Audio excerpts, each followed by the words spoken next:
옆에 사람하고 인사합시다. 예수님의 이름으로 축복합니다. 예수님의 이름으로 사랑합니다. 성령 충만하셔서 정결하고 거룩한 성전이 되시기를 축복합니다.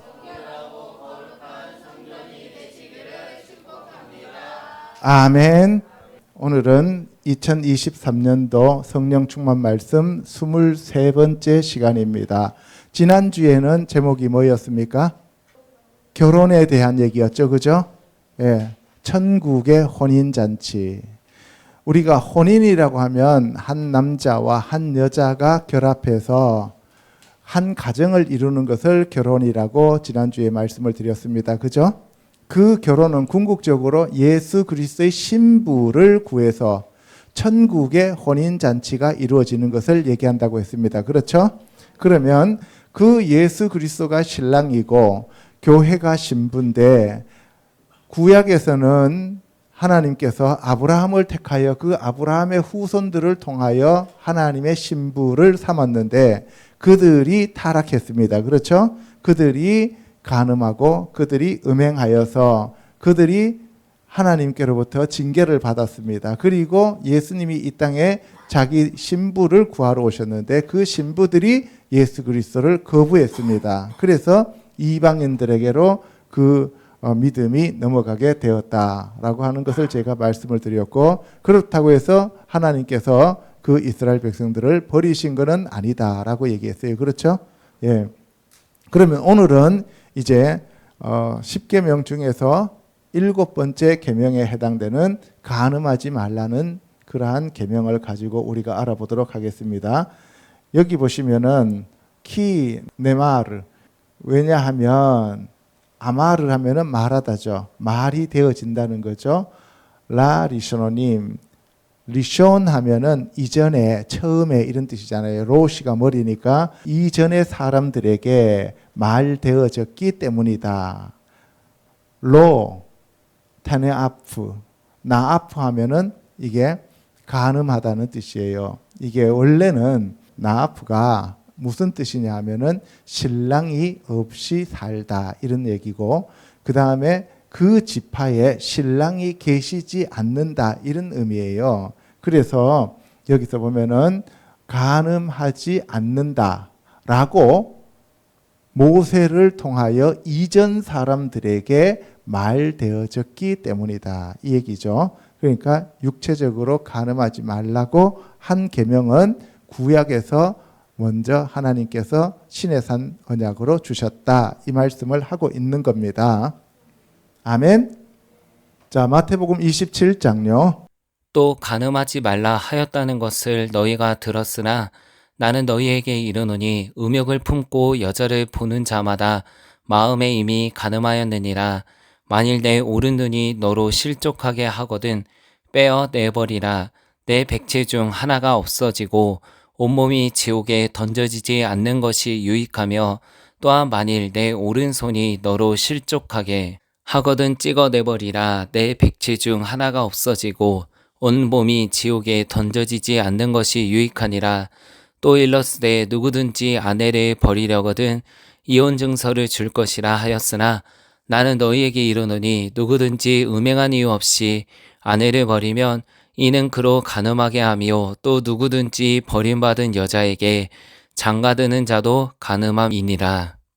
예, 여기 보시면은 산상수훈인데요. 예수님이 친히 하신 말씀이에요. 간음하지 말라 하였다는 것을 너희가 들었으나, 간음하지 말라는 것은 모세를 통하여 시내산 언약에서 주어진 것이에요. 그죠? 그래서 너희가 들었으나 나는 너희에게 이르노니 음욕을 품고 여자를 보는 자마다 이미 간음하였느니라. 그래서 음욕을 품고 여자를 보면 이미 간음했다 그랬어요. 그래서 여기서 보면은 로티누아프라고 되어 있죠. 티 하면 남자 너는 이런 얘기예요. 남자 너는 간음하는 것이 아니다 이렇게 얘기하는 거죠. 그리고 만일 내 오른눈이 너로 실족하게 하거든 빼어 내버리라. 오른눈입니다. 항상 능력과 힘을 나타낼 때는 오른손을 얘기해요. 야민, 벤야민 할 때 오른손의 아들이라는 얘기죠. 그래서 아인 야미네카, 너의 오른 눈이 실족하거든 빼버리라는 거죠. 그리고 너의 오른손이 실족하게 하거든. 야데카 하 예마니트. 너의 오른손이 실족하게 하거든 그 손을 찍어버리라는 거죠. 내 백체 중 하나가 없어지고 온 몸이 지옥에 던져지지 않는 것이 유익하니라. 그러니까 뭐예요? 이 땅에서 우리가 부귀와 영화를 누리고 이 땅에서 어떤 것을 가졌다 할지라도 범죄를 하면은 천국에 못 간다는 얘기죠. 그러면 여러분들 이 땅에서 아무리 많은 것을 가지고 아무리 좋은 것을 우리가 누리면 뭐 하냐는 거예요. 또 일러스되 누구든지 아내를 버리려거든 이혼 증서를 줄 것이라 하였으나 나는 너희에게 이르노니 누구든지 음행한 이유 없이 아내를 버리면 이는 그로 간음하게 함이요 또 누구든지 버림받은 여자에게 장가드는 자도 간음함이니라. 아내가 바람을 피워가지고 간음한 그 이유 외에는 이혼하지 말라라고 얘기를 하는 거죠. 여기서 음행이라는 말이 나오는데 음행은 자나라는 말을 씁니다. 자나 하면은 이거는 이 창녀가 간음하는 것을 가리킬 때 쓰는 그러한 표현이에요. 그래서 남편이 함께 살지 않다라는 의미고요. 간음이라는 말은 나아픈데요. 이거는 교미하다 이런 얘기예요. 그러니까 암수가 서로 교미하다는 의미가 간음이라는 뜻이고 음행이라는 것은 남편이 함께 살지 않는다 이런 의미가 되겠습니다. 첫째, 간음에 대한 예수님의 말씀을 먼저 알아보도록 하겠습니다. 마태복음 19장 3절요. 바리새인들이 예수께 나와 그를 시험하여 이르되 사람이 어떤 이유가 있으면 그 아내를 버리는 것이 옳으니까 예수께서 대답하여 이르시되 사람을 지으시니가 본래 그들을 남자와 여자로 지으시고 말씀하시기를 그러므로 사람이 그 부모를 떠나서 아내에게 합하여 그 둘이 한 몸이 될지니라 하신 것을 읽지 못하였느냐. 이제 둘이 아니요 한 몸이니 그러므로 하나님이 짝지어 주신 것을 사람이 나누지 못할지니라 하시니 여짜오되 그러면 어찌하여 모세는 이혼 증서를 주어서 버리라 명하였나이까. 예수께서 모세가 너희 마음의 완악함 때문에 아내 버림을 허락하였거니와 본래는 그렇지 아니하니라. 바리새인들이 예수께 나와서 예수님을 시험하려고 하는 거죠. 사람이 어떤 이유가 있으면 그 아내를 버리는 것이 옳습니까? 그러니까 사람이라고 할 때 이때 사람이 하는 것은 남자가 이런 얘기예요. 여자는 절대적으로 이혼을 요청을 못해요. 이 시대에는 남자만 이혼을 할 수가 있는 권세가 있었어요. 그래서 사람이 어떤 이유가 있으면 아내를 버리는 것이 옳습니까? 했더니만 예수님이 사람을 지으신 이가 하나님이 본래 남자와 여자로 지으시고 할 때 여기는 자카르와 베나카바라 그랬어요. 그래서 암수로 지었다 이런 얘기예요. 그러므로 사람이 그 부모를 떠나서 아내에게 합하여 그 둘이 한 몸이 될지니라 이렇게 돼 있죠. 사람이 할 때 이 사람은 남자가 해서 이시예요. 아내에게 할 때는 아내는 이샤가 되는 겁니다. 그래서 남자와 여자가 결합하여 한 몸이 된다는 거예요. 그래서 그 둘이 한 몸이 되었다는 거죠. 그러므로 하나님이 짝지어 주신 것을 사람이 나누지 못하리라. 여러분들 아담 한 사람 안에서 옆구리에서 갈비뼈를 빼서 하와를 만들었으니까 하나가 둘이 됐죠. 그죠? 그래서 원래는 에하드 하나였다는 거예요. 하나였는데 거기서 둘이 되었어요. 그러니까 후세 사람들은 어떻게 해요? 남자와 여자가 둘이서 하나로 결합되는 게 그것이 결혼이다 이 말이에요. 아멘. 근데 그것을 누가 짝지어 줬다고요? 하나님이 짝지어 주셨다는 거죠. 그래서 하나님이 주신 짝과 스스로 찾은 짝이 있다 이 말이에요.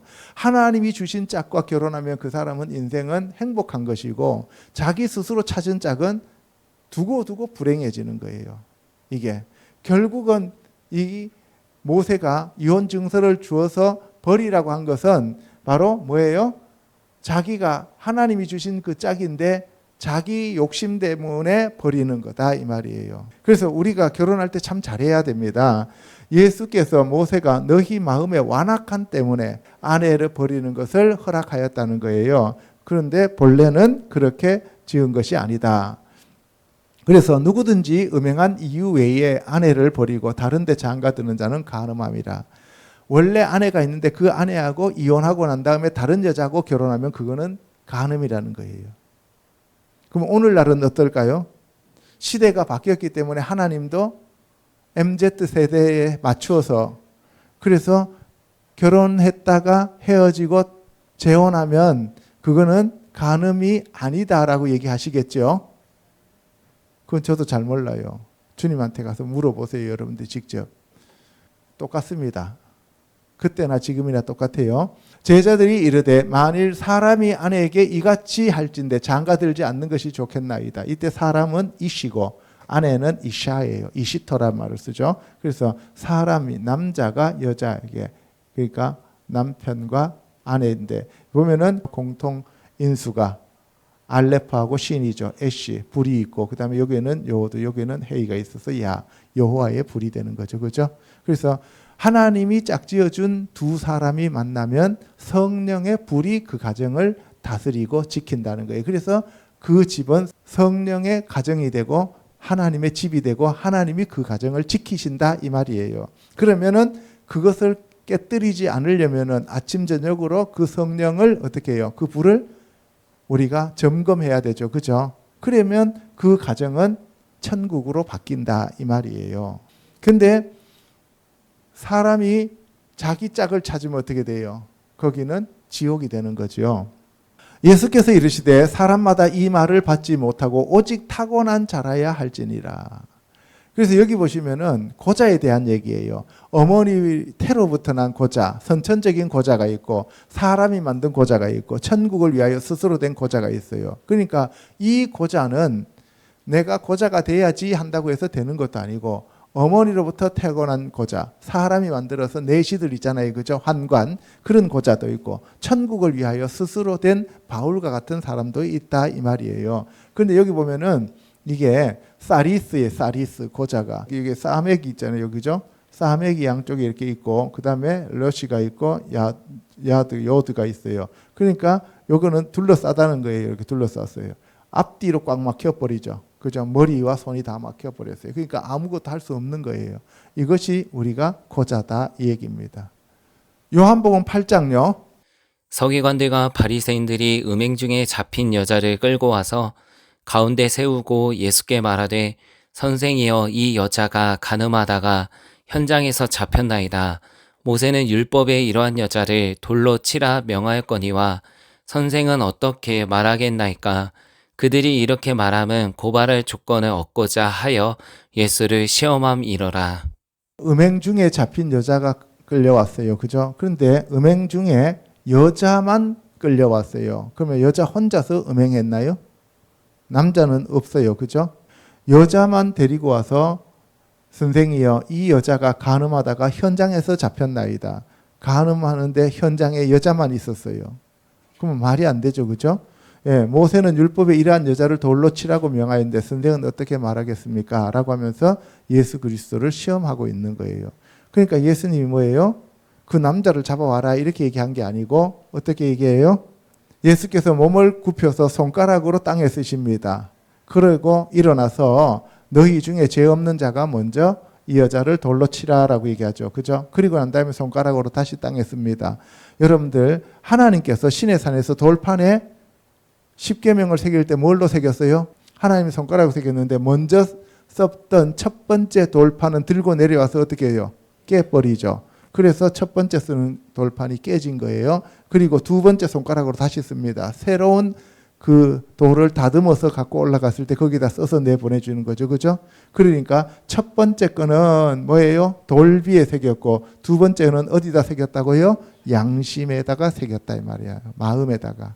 그러니까 우리가 이 간음을 하지 않으려면은 그 말씀이 내 마음에 와서 새겨져야지 아무리 돌판에다 새겨놔도 그거는 아무런 소용이 없다 하는 것을 우리가 볼 수 있는 거예요. 그런데 예수님이 너희 중에 죄 없는 자가 먼저 돌로 치라 그랬어요. 그러니까 구약은 전부 죄가 있다 없다? 죄가 있다는 거예요. 모세의 율법 아래서는 전부 죄가 있다는 거예요. 오직 예수 그리스도가 오셔야만 깨끗한 양심으로 우리를 변화시켜 주신다 이 말씀이에요. 아멘.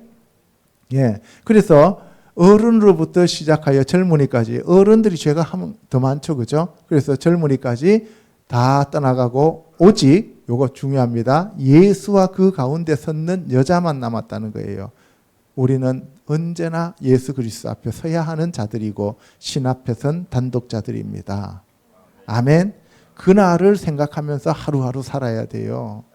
이 땅에서 부귀와 영화를 꿈꿀 게 아니라 이 땅에서 내가 뭔가를 많이 가지고 이 땅에서 뭔가를 우리가 더 큰 것을 차지하려고 노력할 게 아니라 내가 하나님 앞에 섰을 때 주님이 나를 어떻게 맞이해 주실 것인가 하는 것에 대해서 관심을 갖고 살아야 됩니다.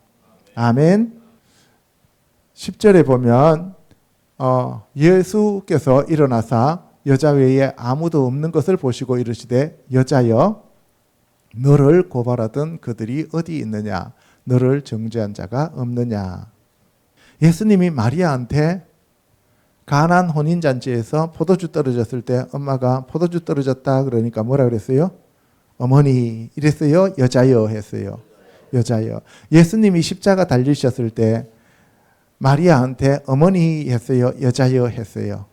여자여 했죠. 예수님이 부활하셔서 막달라 마리아를 만났을 때 여자여 했어요? 아니면은 얘들아 이렇게 얘기했어요? 여자여. 그래서 이 여자가 죄인임에도 불구하고 예수님은 그 여자를 가리켜서 뭐라고 불렀어요? 자기 어머니나 막달라 마리아처럼 똑같이 여자여 하고 불러주는 거예요. 하나님은 우리가 죄를 지었거나 죄를 안 지었거나 상관없이 하나님은 우리를 똑같은 사랑으로 사랑해 주신다는 거예요. 하나님은 지금의 우리의 모습을 보시는 게 아니라 변화된 우리의 모습을 보신다는 거예요. 왜? 하나님이 처음부터 우리를 그렇게 지으셨고 우리가 그렇게 될 거를 하나님은 알고 계시고 믿고 계신다 이 말씀입니다.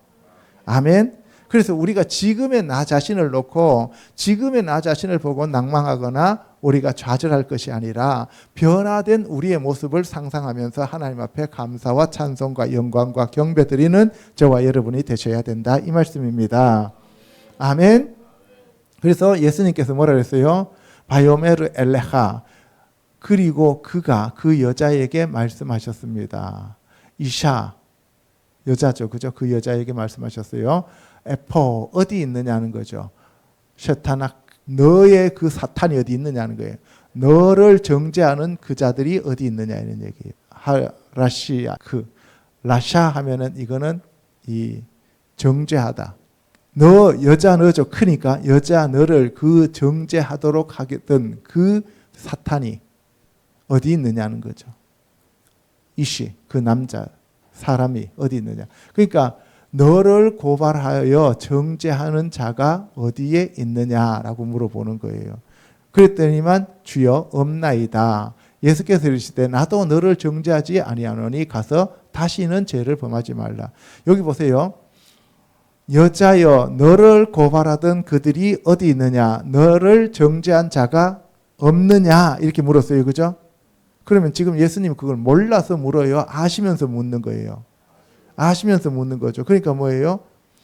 너를 정죄할 자가 결단코 없다. 그러므로 이제 그리스도 예수 안에 있는 자에게는 생명의 성령의 법이 죄와 사망의 법을 물리치고 이겼다는 거죠. 그죠? 그러니까 예수 그리스도 안에 있는 자는 아무도 정죄할 수 없다는 것을 예수님이 여기서 말씀하시는 거예요. 지금 이 여자하고 예수님하고 1대1로 있는데 여자가 예수님 발 앞에 엎드려서 지금 이 여자가 예수 그리스도 품에 있는 거잖아요. 사실은 그죠? 예수 그리스도 안에 있는 거잖아요. 그러니까 정죄할 자가 아무도 없다는 거예요. 그러면서 예수님이 뭐라 그래요? 나도 너를 정죄하지 아니하노니 가서 다시는 죄를 범하지 말라.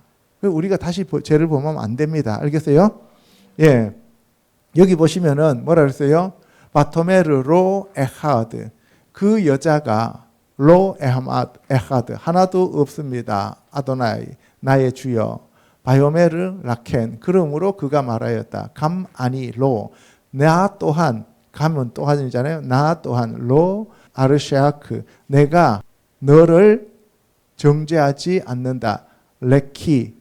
너 여자 너는 가라는 거죠. 가서 라 다바르카 너의 길을 가라. 베알 그리고 하지 말아라.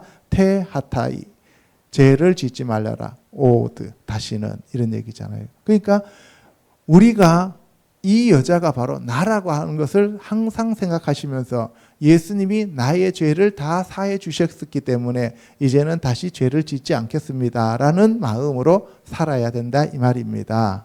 아멘. 예. 그러면 이 여자하고 같이 간음을 했던 자는 누구일까요? 사탄이죠. 알겠어요? 우리가 간음하도록 만드는 자가 누구예요? 사탄이라는 거예요. 이 세상의 신이다 이 말이에요.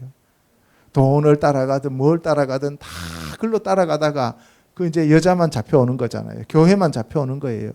사탄은 어차피 불못으로 가는 존재니까.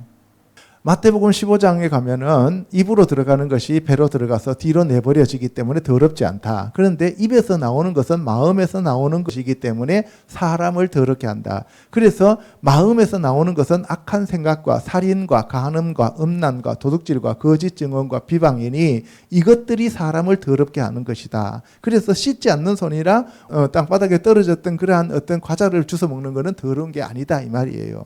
그렇다고 해서 땅에 떨어진 거 주워 먹으라는 얘기는 아닙니다. 그런데 그런 거는 되게 더러워하면서 내 안에서 나오는 악독한 말과 상대방을 비방하고 남들을 정죄하고 욕하는 그러한 것들은 아무렇지도 않다고 생각해요. 그죠? 그래서 안 믿는 사람들은 뭐라 그래요? 욕이 뱉다고 들어가나? 차라리 내가 욕을 한번 하는 게 낫지. 한 대 때리면 아프잖아. 이렇게 얘기하는데 차라리 한 대 맞는 게 낫지요. 그죠? 욕을 하면은 그게 욕이 가슴에 꽂혀서 칼이 되는 거예요. 예, 욕하지 마세요. 욕하지 맙시다. 누가복음 18장 9절에는 자기를 의롭다고 믿고 다른 사람을 멸시하는 자들에게 비유로 주님이 말씀하셨어요. 두 사람이 기도하러 성전에 올라갔는데 하나는 바리새인이요 하나는 세리예요. 바리새인만큼 율법을 잘 지키는 사람은 없습니다. 그렇죠? 그리고 하나는 세리인데 세리는 뭐 하는 사람이에요? 세관원이에요. 그죠? 그때 당시에 이스라엘이라는 나라에 세금을 걷어주는 사람이 아니고 로마 식민지였기 때문에 예를 들어서 100원이 부과되면 얘는 200원 받아갖고 100원은 인마이 포켓하고 100원은 로마에 갖다 바치는 거예요. 그러니까 매국노죠. 그죠? 예. 그래서 바리새인은 서서 따로 기도하여 이르되 하나님이여 나는 다른 사람들 곧 토색, 불의, 간음을 하는 자들과 같지 아니하고 이 세리와도 같지 아니함을 감사하나이다. 예, 예를 들어서 이런 겁니다. 목사님이 4대째 목사님이에요. 그래서 그 목사님이 기도할 때 하나님 아버지 감사합니다. 저희 할아버지도 목사였고 저희 아버지도 목사고 저도 목사고 우리 아들도 신학교 다니게 하여 주시음을 감사드립니다.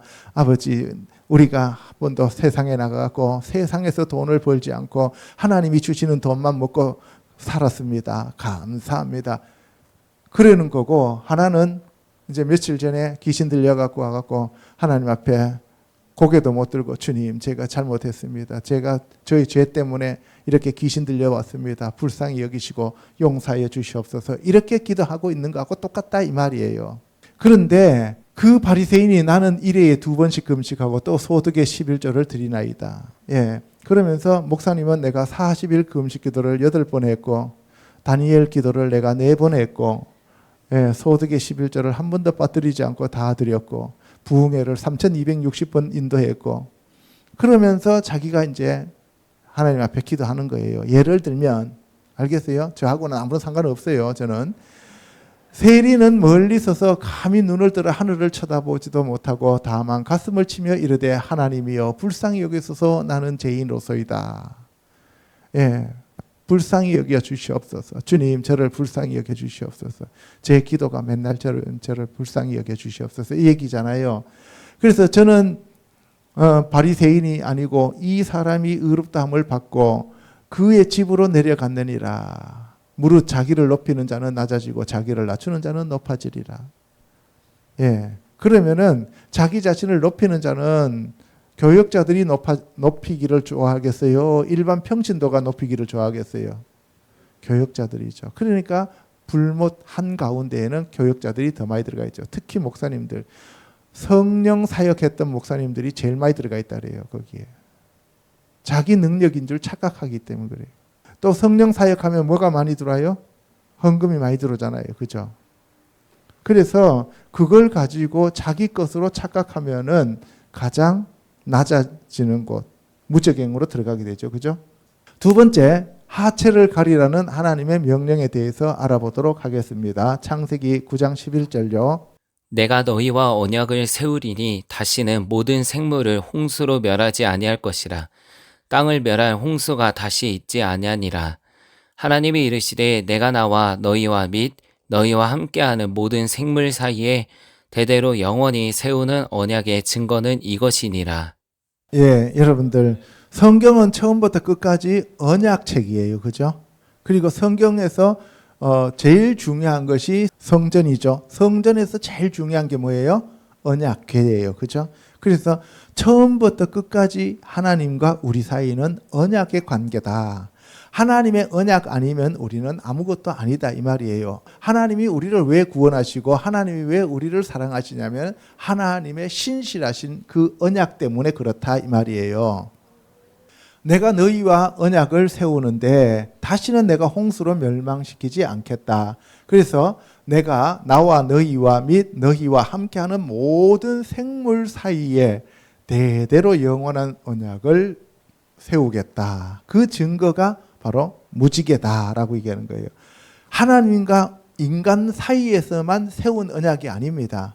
노아의 방주가 끝나고 난 다음에 홍수 끝나고 난 다음에 모든 생물들과 함께 다시 언약을 세우는 거예요. 그래서 우리가 살아있는 생물들을 함부로 죽이거나 멸망시키면 안 됩니다. 13절에 내가 내 무지개를 구름 속에 두었나니 이것이 나와 세상 사이의 언약의 증거니라. 노아하고 하나님하고 언약을 맺은 그 증거는 뭐라고요? 카시티, 나의 활이라는 거예요. 보우, 레인보우라 그러잖아요. 무지개가, 그죠? 그래서 카시트 하면은 이거는 원래 활이라는 뜻이에요. 무지개. 그래서 나의 무지개를 나타티, 내가 둔다. 베 아난, 아난 하면 구름이에요. 구름 속에 나의 무지개를 둔다라고 얘기했어요. 내가 구름으로 땅을 덮을 때 무지개가 구름 속에 나타나면 내가 나와 너희와 및 육체를 가진 모든 생물 사이에 내 언약을 기억하리니 누가 기억해요? 하나님이 기억하신다는 거예요. 누구의 언약을? 나의 언약. 그래서 여기 보시면은 베 자카르티 내가 기억한다. 에트 브리티 나의 언약을. 나의 언약을 내가 기억한다. 누구의 언약이라고요? 하나님의 언약. 누가 기억하세요? 하나님이 기억하신다는 거예요. 그러면 모든 언약의 주체는 누구예요? 하나님이십니다. 그래서 우리가 할 수 있는 건 아무것도 없어요. 우리는 그냥 하나님 앞에 감사하고 그 언약 가운데 있기만 하면 되는 거예요. 아멘. 예. 그래서 무지개가 구름 사이에 있으리니 내가 보고 나 하나님과 모든 육체를 가진 땅의 모든 생물 사이에 영원한 언약을 하나님께서 기억하신다 이 말이에요. 그런데 바로 노아에게 하나님께서 어떤 증표를 주셨는데 그것이 바로 언약의 증거입니다. 오트예요. 오트. 표적이에요. 오트 하브리트. 그 언약의 표적을 주는데 그 언약의 표적이 무지개다 이 말입니다. 아멘. 예. 그래서 이 노아의 방주가 끝나고 난 다음에 홍수가 끝나고 노아가 나와서 포도나무를 심습니다. 이 포도나무를 심었는데 포도주에 취해서 장막 안에서 벌거벗습니다. 여러분들 아담이 에덴 동산에서 벗었어요? 입었어요? 벗었죠. 그 다음에 노아도 성령에 충만해서 벌거벗게 되는 거죠. 그러니까 하나님 안에서 죄가 없으면 그 사람은 완전히 자기 자신을 다 벌거벗었다 이렇게 표현하는 거예요. 죄가 있으면 가렸다 이렇게 얘기하는 거예요. 그래서 이 셈과 야벳이 옷을 가져다가 아버지 하체를 덮는데 함은 그걸 가지고 입을 털었다 이 말이에요. 그래서 함은 어떻게 해요? 그 넷째 아들이 가나안이 저주를 받게 되는 거죠. 여기 보시면은 아담과 노아 십자가 위에서의 예수님은 실오라기 하나도 걸치지 않고 다 벗었습니다. 죄가 없기 때문에 그래요. 여러분들 죄가 없으면 하나님 앞에 그 어떤 것도 벌거벗어도 상관없어요. 그런데 하나님은 왜 우리의 그 벌거벗은 것을 세마포로 싸라고 했어요? 죄가 있기 때문에 그래요. 죄가 있기 때문에 우리는 세마포를 입어야 돼요. 예수 그리스도의 그 피 뿌린 옷이라 그랬잖아요. 그 예수 그리스도의 피로만 우리의 죄를 커버할 수 있기 때문에 우리는 벌거벗으면 안 됩니다. 아멘. 여러분, 아담도 벌거벗었고 노아도 벌거벗었고 예수님도 십자가 위에서 벌거벗었으니까 나도 벌거벗어도 되겠지라고 생각하면 안 돼요. 아시겠습니까? 예. 24절에 보면 노아가 술이 깨어서 그의 작은 아들 함의 아들을 저주합니다. 그가 가나안이에요. 그렇죠? 가나안. 그래서 이 가나안이 오늘날 그 이스라엘 땅에 살았습니다. 그래서 이 가나안을 내쫓게 되는 거죠. 그의 형제의 종들의 종이 되기를 원하노라. 보세요. 가나안은 저주를 받았는데 그의 형제의 종들의 종이 됐어요. 형제의 종이 아니고 형제의 종들의 종이 되는 거예요. 그래서 어떤 종이 되었냐? 셈의 하나님 여호와를 찬송하리로다. 가나안은 셈의 종이 되고, 그러니까 형제의 종이 되었죠. 그죠? 하나님이 야벳을 창대하게 하사 셈의 장막에 거하게 하시고 가나안은 그의 종이 되게 하시기를 원하노라. 그러니까 뭐예요? 보세요. 셈의 종, 야벳의 종, 그리고 모든 종의 종이 되었다 이 말이에요. 하나님 앞에 이렇게 범죄하면, 저주를 받으면 종의 종이 된다는 거예요. 그러니까 아무리 열심히 노력을 해도 잘 살 수가 없는 거예요. 가문에 내려오는 이 악한 영에 사로잡혀 버리면 끊어지지를 않는다는 거죠. 그리고 우리가 처절하게 회개해야 됩니다. 아멘. 레위기 6장에 보면 제사장은 세마포 긴 옷을 입고 세마포 속바지로 하체를 가리고 제단 위에서 태운 번제의 재를 가져다가 제단 곁에 두라고 했어요. 속바지를 반드시 입으라 그랬어요. 그리고 계단을 올라가지 말라 그래요. 하체가 드러날까 봐. 그 옷을 벗고 다른 옷을 입고 그 재를 바깥 진영 정결한 곳으로 가져가야 된다. 그래서 제사장이 입는 그 옷, 제사장의 옷은 성전 안에서, 성막 안에서만 입어야 되는 거예요. 그래서 성막 바깥으로 나갈 때는 평상복을 입고 나가야 된다. 이렇게 얘기를 하는 거예요. 이거 얘기는 무슨 얘기냐? 제사장이 범죄를 저지르면 거기에 있는 사람들이 다 함께 벌을 받기 때문에 제사장은 특별히 신경을 쓰고 하나님 앞에 정결하고 거룩해야 된다는 것을 얘기하고 있는 거예요. 그래서 제사장이 입었던 그 옷은 함부로 아무 데나 버릴 수가 없어요. 그 제사장이 입었던 옷은 나중에 메노라의 심지를 만들어서 불에다 태우는 거예요. 그 심지가 되는 거예요. 그래서 또 항상 향을 피우고 그리고 이 불을 꺼뜨리지 않고 아침 저녁으로 이렇게 간검을 해야 돼요. 그리고 하목제의 기름을 그 위에서 불살라야 됩니다. 이거는 뭐냐? 제사장은 항상 성령 충만함을 유지해야 된다 하는 것을 얘기하고 있는 거예요. 아멘. 자, 세 번째, 모세에게 주신 계명입니다. 레위기 20장 2절요. 너는 이스라엘 자손에게 또 이르라. 그가 이스라엘 자손이든지 이스라엘에 거류하는 거류민이든지 그의 자식을 몰렉에게 주면 반드시 죽이되 그 지방 사람이 돌로 칠 것이요 나도 그 사람에게 진노하여 그의 백성 중에서 끊으리니 이는 그가 그의 자식을 몰렉에게 주어서 내 성소를 더럽히고 내 성호를 욕되게 하였음이라. 우리가 우상에게 제물을 바치는 것이 곧 음행이고 간음이다라고 얘기를 해요. 영적인 음행과 간음은 육적인 음행과 간음으로 이어진다는 거예요. 옛날에 우리나라 조선시대 양반들 보면은 첩이 많았어요. 그죠? 처첩이 많죠. 처첩이 많다는 얘기는 무슨 얘기냐면은 그 집에 우상 숭배가 많다는 얘기예요. 여러분들 솔로몬이 처첩이 1000명이었죠. 그죠? 그래서 그 처첩들이 가지고 온 우상들을 전부 다 나중에는 숭배하잖아요. 그죠? 그러니까 음란하다는 얘기는 하나님 외에 다른 것들을 자꾸 섬긴다는 얘기예요. 그래서 하나님 외에 다른 것을 섬기는 우상 숭배가 강한 집안일수록 육체적인 음란도 강해요.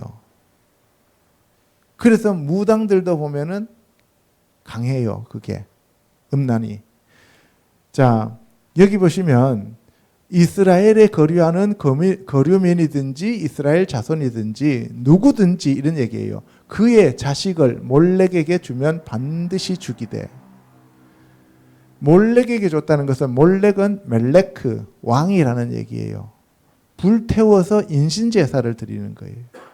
그럼 여러분들 우리나라 사람들은 절에 가면은 아들 낳으면 거기 절에다가 팔아요, 안 팔아요? 팔죠. 무당한테는 팔죠. 그것이 다른 말로 표현하면은 오늘날 현대판 인신제사다 이 말이에요. 죽여서 올려주는 거나 그냥 주는 거나 그게 그거 아닙니까? 그죠? 그런데 사람들은 잘되게 하기 위해서 그런다는 거예요. 이때도 마찬가지인 거예요. 몰렉에게 자기 자식을 인신제사로 주는 거는 자기 가문과 자기 집안이 다 잘되게 하기 위한 수단이었다는 거예요. 그러면 왕족이 그러한 제사를 지냈겠어요? 아니면 아주 하층민이 그런 제사를 지냈겠어요? 왕족이 지냈다는 거예요. 왜? 멜렉이잖아요. 나도 그 사람에게 진노하여 그의 백성 중에서 끊어버리겠다는 거예요. 그가 그의 자식을 몰렉에게 주어서 내 성소를 더럽히고 내 성호를 욕되게 하였습니다. 그래서 우리가 오늘날 현대판 이 몰렉 제사가 참으로 많다는 거예요. 4절에 그가 그의 자식을 몰렉에게 주는 것을 그 지방 사람이 못 본 채 하고 그를 죽이지 아니하면 내가 그 사람과 그의 권속에게 진노하여 그와 그를 본받아 몰렉을 음란하게 섬기는 모든 사람을 그들의 백성 중에서 끊으리라. 집안에서 어떤 사람이 절에 가서 이름을 자꾸 파는데 자꾸 팔아요. 그런데 그걸 못 본 척하고 모른 척했다 하면은 어떻게 해요? 그 집안 전체를 다 몰살시켜버리겠다 이 말입니다. 요새 가끔 가다 보면은 그런 것들이 이렇게 유튜브 같은 데 나오는데 아버지는 중이고 아들은 목사야. 그죠? 그런 사람이 나와요. 그러면 그 집안에 진짜 성령이 역사할까요? 우리가 생각해 봐야 된다는 거예요. 여기서 몰렉과 멜렉은 같은 단어인데요. 몰렉은 멜렉의 이단이에요. 신접한 자와 박수무당을 음란하게 따르는 자에게는 내가 진노하여 그를 그의 백성 중에서 끊으리니 너희는 스스로 깨끗하게 하여 거룩할지어다. 예, 하나님께서 끊어버린다는 얘기예요. 그러면 뭐예요? 천국 간다 못 간다? 못 간다 이 얘기를 하는 거예요. 나는 너희의 하나님 여호와니라. 너희는 내 규례를 지켜 행하라. 나는 너희를 거룩하게 하는 여호와이니라. 하나님이 우리를 부르신 이유는 하나님의 규례를 지키고 거룩하게 되어라. 그러면 내가 너를 구원하고 내 백성으로 삼겠다는 그런 말씀을 하시는 거죠. 누구든지 자기의 아버지나 어머니를 저주하는 자들은 반드시 죽일지니. 아버지 어머니를 저주하면 곧 하나님을 저주하는 것이다 라고 얘기하는 거죠. 누구든지 남의 아내와 간음한 자는 그 간부와 음부를 반드시 죽일지니라. 그래서 남의 아내와 간음을 하면 둘 다 죽여라는 거죠. 성경에서 말씀하고 있는 얘기입니다. 11절에 누구든지 그의 아버지의 아내와 동침하는 자는 그의 아버지의 하체를 범하였은즉 둘 다 반드시 죽일지니 그들의 피가 자기들에게로 돌아가리라. 여러분들 고린도서에 보면은 사람들이 자기 아버지의 아내와 동침하는 자가 있는데 그들을 용서하고 있었다라고 얘기했죠. 그죠? 용납하고 있었다는 거예요. 그거는 범죄하는 행위다. 그래서 그들을 내쫓으라고 얘기했어요. 바울이. 그건 바로 이 성경 말씀에 의해서 사도 바울이 고린도서에 써보낸 편지입니다. 12절에 누구든지 그의 며느리와 동침하거든 둘 다 반드시 죽일지니 그들이 가증한 일을 행하였음이라. 그들의 피가 자기들에게로 돌아가리라. 누구든지 여인과 동침하듯 남자와 동침하면 둘 다 가증한 일을 행함인즉 반드시 죽일지니 이 말씀에 입각하여 동성애는 범죄다라고 얘기하는 거예요. 그런데 오늘날 동성애를 합법화시키는 그런 나라에서는 동성애가 범죄다라고 얘기하면 고발당하죠. 그래서 목사님은 감옥 가게 되는 겁니다. 예. 그러니까 점점 세상이 사탄 마귀의 세상으로 바뀌어가고 있는 것을 우리가 알 수 있다 이 말씀이에요. 14절에 누구든지 아내와 자기의 장모를 함께 데리고 살면 악행인즉 그와 그들을 함께 불사를지니 이는 너희 중에 악행이 없게 하려 함이니라. 그러면 이런 일이 그때 당시 있었다는 얘기예요? 없었다는 얘기예요? 있었다는 얘기죠. 그러니까 인간이 살아오면서 언제 어디서나 항상 인간은 음란하고 더럽고 지저분한 존재였다라는 것을 우리가 알 수 있는 거죠. 15절에 남자가 짐승과 교합하면 반드시 죽이고 너희는 그 짐승도 죽일 것이며 여자가 짐승에게 가까이하여 교합하면 너는 여자와 짐승을 죽이되 그들을 반드시 죽일지니. 그러니까 짐승과 같아지는 것이죠. 그들의 피가 자기들에게로 돌아가리라. 누구든지 그의 자매 곧 그의 아버지의 딸이나 그의 어머니의 딸을 데려다가 그 여자의 하체를 보고 여자는 그 남자의 하체를 보면 부끄러운 일이라. 그들의 민족 앞에서 그들이 끊어질지니 그가 자기의 자매의 하체를 범하였은즉 그가 그의 죄를 담당하리라.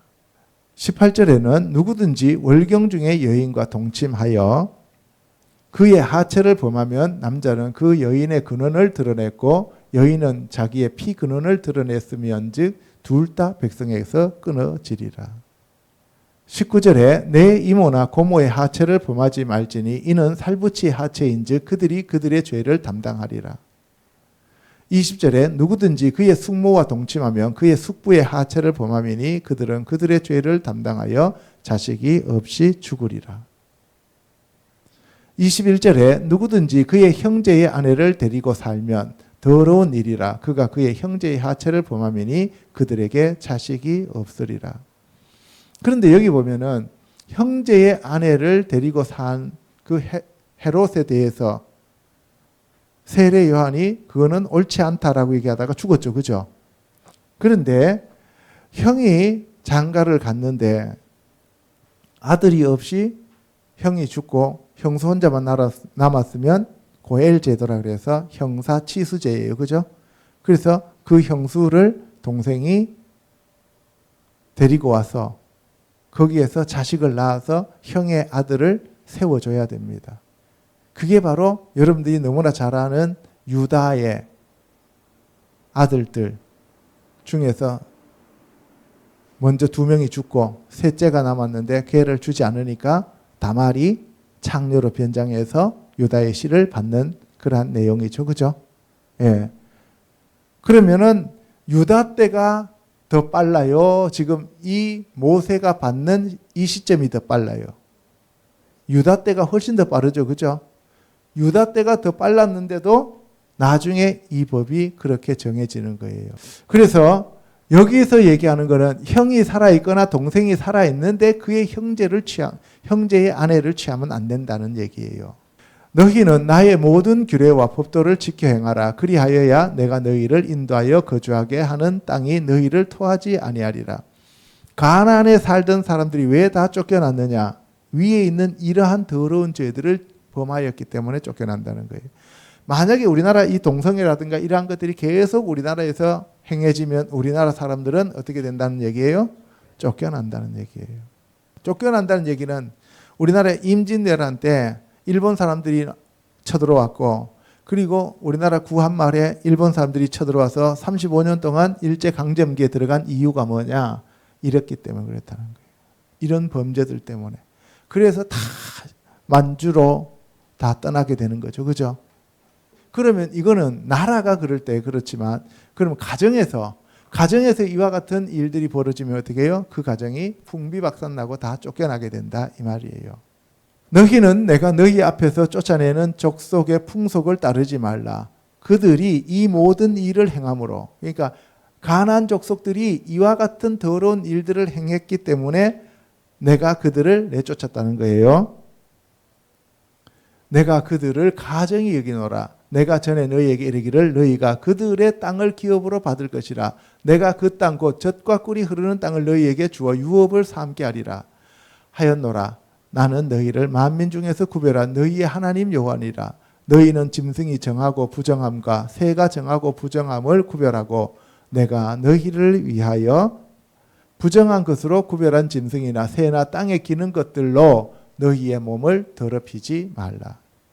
여러분들, 부정한 것과 정한 짐승을 갈랐습니다. 어디에서부터 갈랐어요? 노아의 방주에 태울 때부터. 그죠?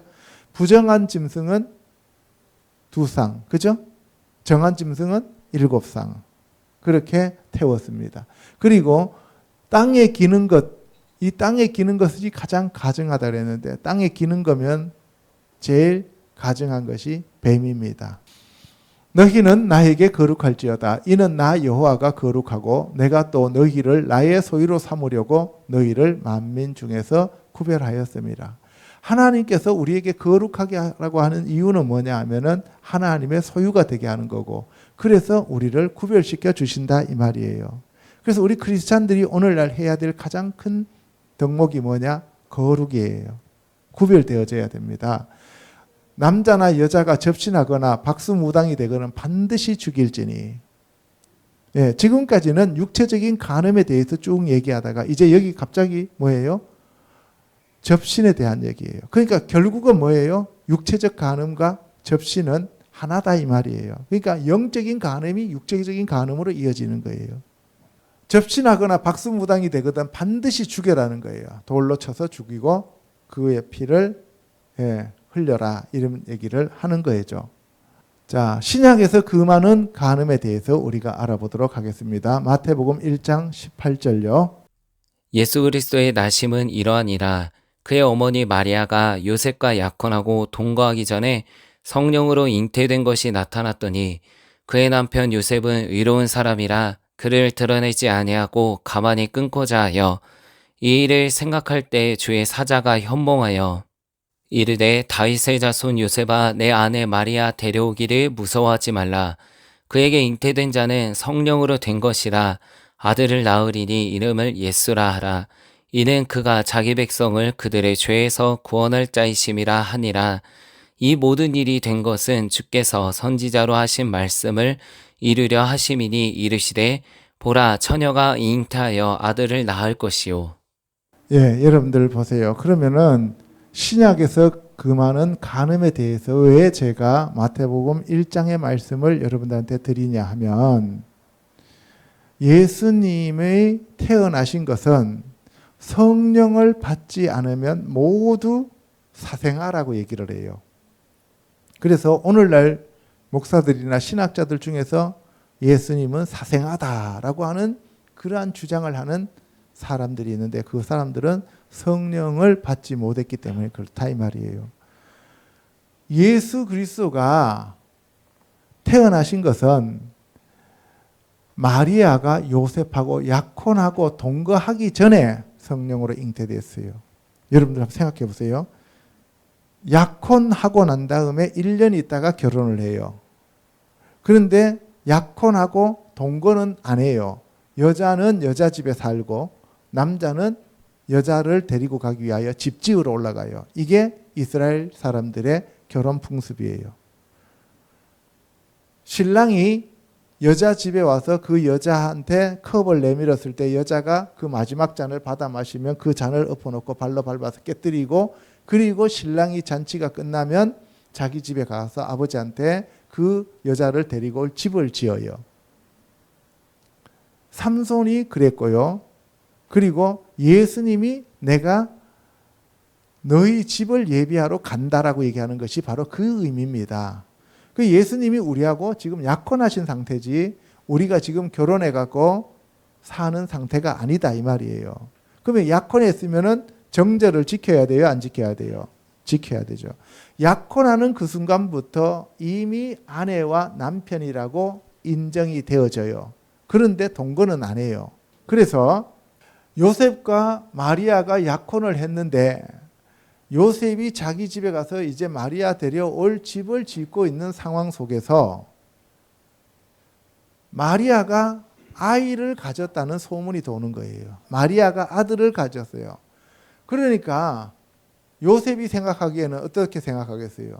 아니, 나는 한 번도 저 여자하고 동침한 적이 없는데 애를 가졌다고 그러면 뭐예요? 내 애는 분명히 아니고 저 여자가 다른 애를 가졌다라고 생각할 거 아닙니까? 그죠? 그랬을 때 요셉이 이 일을 제기해가지고 이거를 자기 지파들한테 얘기를 하면 마리아는 돌에 맞아 죽어요. 그런데 요셉은 의로운 사람이라 그랬어요. 그죠?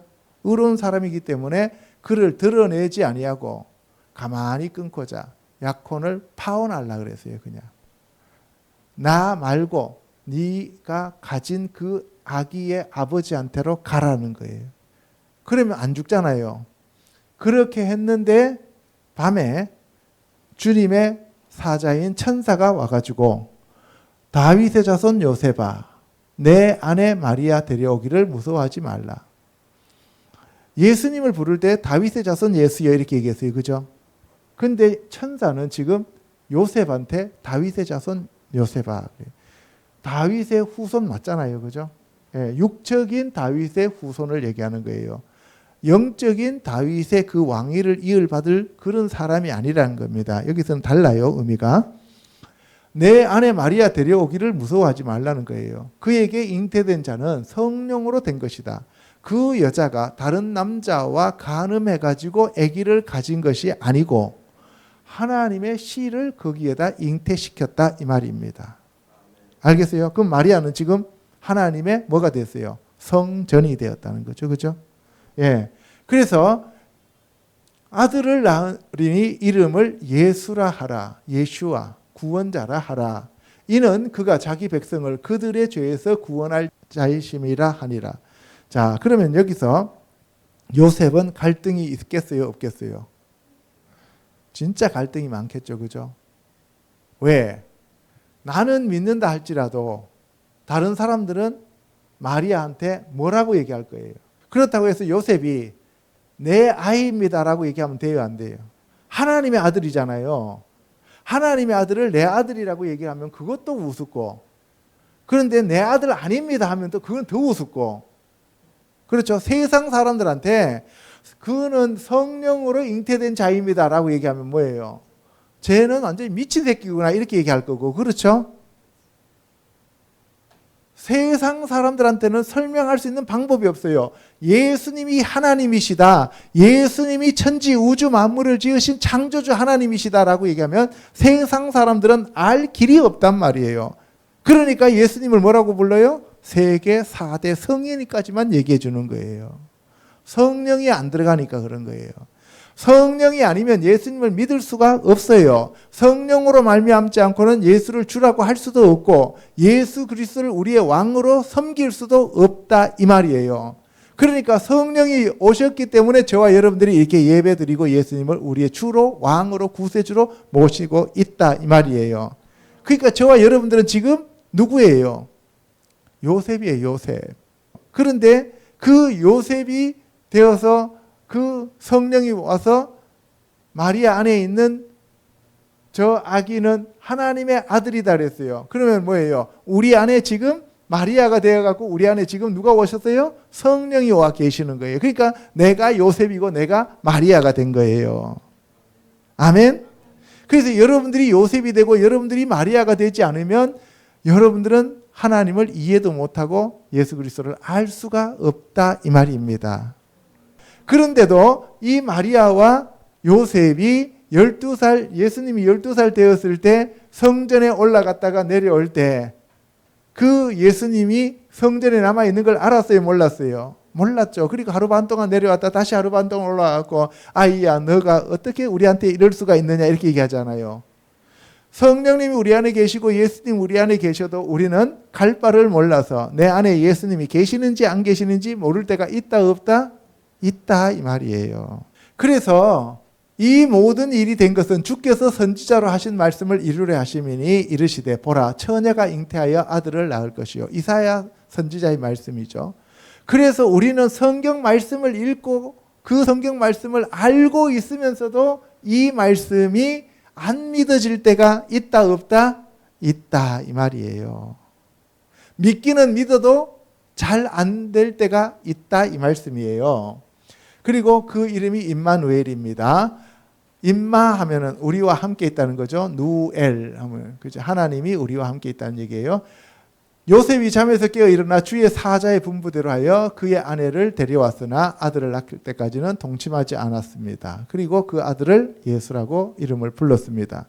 자, 그러니까 예수님이 바리새인과 서기관과 그 종교 지도자들한테 너희들이 음란한 세대라고 얘기하니까 뭐라 그래요? 우리는 아브라함의 자손으로서 우리가 음란을 범한 적이 없다라고 얘기하면서 우리가 음란한 데서 나지 아니하였고 아버지는 한 분뿐이시니 곧 하나님이시로다. 그런데 너는 뭐예요? 사생아야. 이렇게 얘기하는 거예요. 예수님에 대해서 너는 사생아야. 사생아가 뭘 안다고 그렇게 떠들어. 이런 얘기예요. 그러니까 예수님을 정말 조롱하고 무시하는 말입니다. 이게. 오늘날도 예수님을 모르고 하나님을 모르고 성령님이 오지 않으면 뭐라 그래요? 걸핏하면 개독교라고 얘기하면서 얼마나 사람들이 욕을 많이 합니까? 그렇죠? 그래서 성령이 오시지 않으면 결단코 우리는 하나님과 예수님을 알지 못한다 이 말씀이에요. 사도행전 15장에 가면은 성령과 우리는 이 요긴한 것들 외에는 아무것도 너희에게 짐을 지우지 않겠다라고 얘기합니다. 이방 교회에 대한 얘기예요. 우상의 제물과 피와 목매어 죽인 것과 음행을 멀리할지니라. 우상의 제물도 음행이고 그리고 피를 먹는 것도 그렇고 그 다음에 목매어 죽이는 것도 음행하는 것도 이 전부 다 뭐예요? 하나님이 금하시는 건데 이방인들한테는 요 네 가지만 지켜라는 거예요. 이방인들은 요 네 가지 그 중에서도 우상 숭배하지 말고 제물 먹지 말고 피 먹지 말고 목매어 죽인 거 먹지 말고 음행을 멀리하라. 요것을 얘기하고 있는 거죠. 그리고 히브리서 13장 4절에는 결혼을 귀히 여기고 침소를 더럽히지 말라. 음행하는 자, 간음하는 자는 하나님이 심판하신다고 말씀하고 계시죠. 고린도전서 5장에 가면은 아버지의 아내를 취하는 자가 있더라는 거예요. 이거는 이방인들 중에서도 그런 자가 없다는 거죠. 그런데 너희들 중에서 그러한 일을 행한 자가 있는데 그런 자들은 내쫓아라 이렇게 얘기하는 거예요. 고린도전서 6장 9절에 가면 불의한 자가 하나님의 나라를 유업으로 못 받는데 거기 보면은 음행하는 자, 우상 숭배자, 간음하는 자, 탐색하는 자, 남색하는 자 다 이건 뭐예요? 음란죄죠. 이 음란죄 이것이 바로 뭐라고요? 미혹이에요. 그래서 오늘날 제일 큰 미혹은 음란이에요. 그리고 두 번째 큰 미혹이 돈. 돈을 버는 이유가 뭐냐? 다 이 음란 때문에 그래요. 오늘날도. 그래서 오늘날 돈 버는 것 중에서 제일 잘 되는 사업이 뭐예요? 이 음란죄. 음란을 부추기는 그러한 죄. 마약 왜 해요? 결국은 이 음란 때문에 그래요. 술 왜 마셔요? 결국은 이 음란이에요. 사람들이 제정신이 아니고 완전히 헷가닥 가가지고 짐승처럼 살려고 모든 것들이 그렇게 돌아가는 거죠. 그래서 이 음란이 제일 큰 문제예요. 첫 번째. 그리고 이 하나님의 나라는 이런 자들은 못 간다는 거죠. 그래서 이 음란하는 건데 도적, 탐욕, 술 취하고 이 모욕하는 이 모든 것들이 결국은 한 곳으로 가는데 음란으로 가게 된다는 거죠.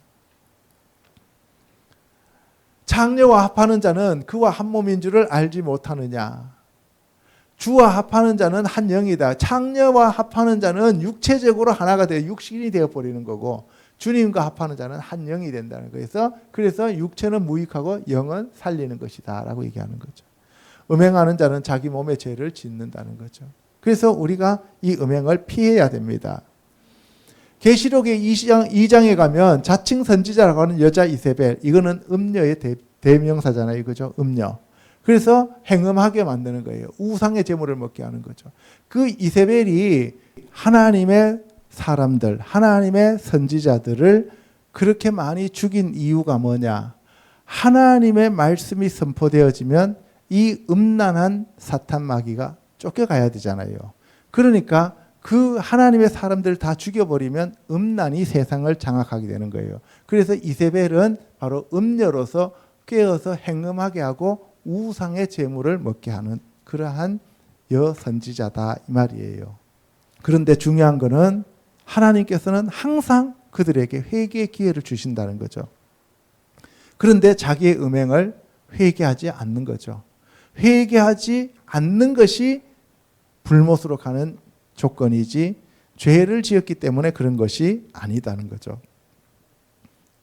우리가 예수 그리스도를 마음에 모시고 성령님을 마음에 모시는 그 사람들의 특권은 회개할 수 있다는 그러한 선물입니다. 아멘. 회개하면 주님께서 우리를 고쳐 주십니다. 회개하면 주님은 버리지 않습니다. 둘째 아들처럼 돌이켜 회개하고 주님께로 다가가면 주님은 결단코 내치지 않습니다.